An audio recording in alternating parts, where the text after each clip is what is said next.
It was a November night, 1914. The trenches of Mons stretched out frostbitten across the field.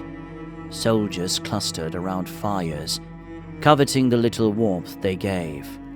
The light from the fires diminished quickly, leaving most of the trenches in darkness. Captain Yeskes had picked a handful of soldiers for the night's patrol. The evening had been quiet, with only a few occasional flares illuminating the battlefield. If all were well, they would be back soon around the fire. Captain Yeskes inspected the 4 soldiers, making sure their gear was fastly secured and their faces appropriately sorted. Satisfied, he nodded, and they ascended a wooden ladder, traversing the trench, entering the demolished, rat-infected land beyond. A low-hanging mist lay over the ground, and carcasses of trees stood broken amongst scatters of ice-bitten craters. Another day in heaven, thought Captain Yeskes, and gave the sign to continue their hunched-over walk along the trench. After a while, they turned right in between 2 barbed wire entangled craters. They continued a little further into the field, where they, in the cover of darkness, could see the enemy trenches in the distance. A flare lit up the field and the soldiers fell to the ground, covering between mounds of dirt and broken wood. "Wait here," signaled the captain, and the soldiers crouched low. He crawled another 20 yards forward, where he knew he could get the best view of the enemy lines. All seemed eerily quiet. Even the enemy needed rest sometimes. As he lay there in the darkness, he felt an odd sensation down his neck, as if a chilly sigh had brushed against his skin. He shivered and looked backwards. Nothing but darkness. "Who's there?" he whispered, but there was no response. Taking a deep breath, he shook his head and began the tedious crawl backwards. Somewhere he heard the rattle of machine gun fire, but no response. As he crawled forward on the frozen mud, his hands numbed by the cold, he suddenly felt a touch of warmth coursing through his fingers. Puzzled, he continued forward, feeling the ground beneath him had somewhat thawed. He waited. Another flash went off in the air, and in the faint light, he saw blood everywhere, surrounding him.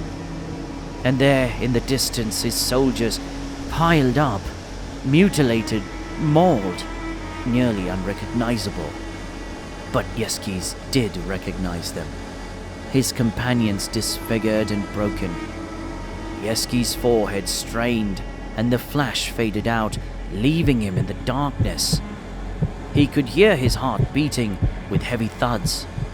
No, not his heart, but a sound coming towards him.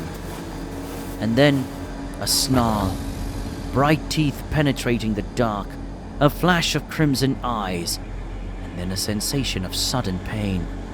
His eyes watered, the world blurred, the darkness intensified. The indistinct sound of artillery fire echoed from far away. Then, as he fainted in and out of consciousness, he heard a long, chilling howl resonating through the landscape as his eyes closed heavily, one final time. Welcome to The Story Hook, a place for reading and writing enthusiasts, where we get inspired by interesting stories from the past and retell them in our own words. The story hook you just heard is a dramatisation of a 1919 publication by Canadian veteran F.J. Newhouse. Here, he describes the untimely death of Yeskes and his soldiers by a dog-like creature haunting the battlefield of Mons. Newhouse even took the story further and suggested that the hounds were the result of a dark German experiment.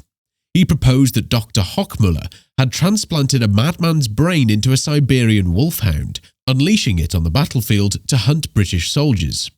While his story has been widely discredited, it still forms an excellent story hook for fictitious writing, but so does actual witness encounters during the Battle of Mons. Numerous soldiers during this time did indeed witness vicious dogs roaming the battlefield. It was told so many times that the story has now become wartime legend. But let's take a closer look at the events of the time. What was it the soldiers saw? Who were these hellhounds that created so much fear that the story lives on today? It was the eve of World War I, a time when the air was thick with uncertainty and doom.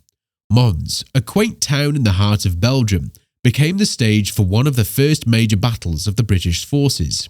It was during this time and throughout the war, witnesses spoke of phantom hounds, their eyes aflame with an otherworldly glow, prowling the battlefield. Some believed these spectral beasts were guardians of the fallen, while others whispered of a darker, more supernatural origin. Stories of hellhounds would have been engraved into the imaginations of the soldiers from the tales they had heard before the war. It is not difficult to imagine these stories playing a part in this tale. They may have heard stories from Greek mythology that told of Cerberus, the three-headed guardian of the underworld, or they could have referenced Norse mythology, where Gamar was ever present and whose howl heralded Ragnarok, the end of days. They may have read Sir Arthur Conan Doyle's The Hound of the Baskervilles, which was published in book form in 1902, a long time before the start of the First World War. A hellish ghostly dog also plays a part in British folk tales, where a black dog named Black Shuck was said to roam the English countryside and be an omen of death. Stories like these could have been engraved into the minds of the soldiers from an early age.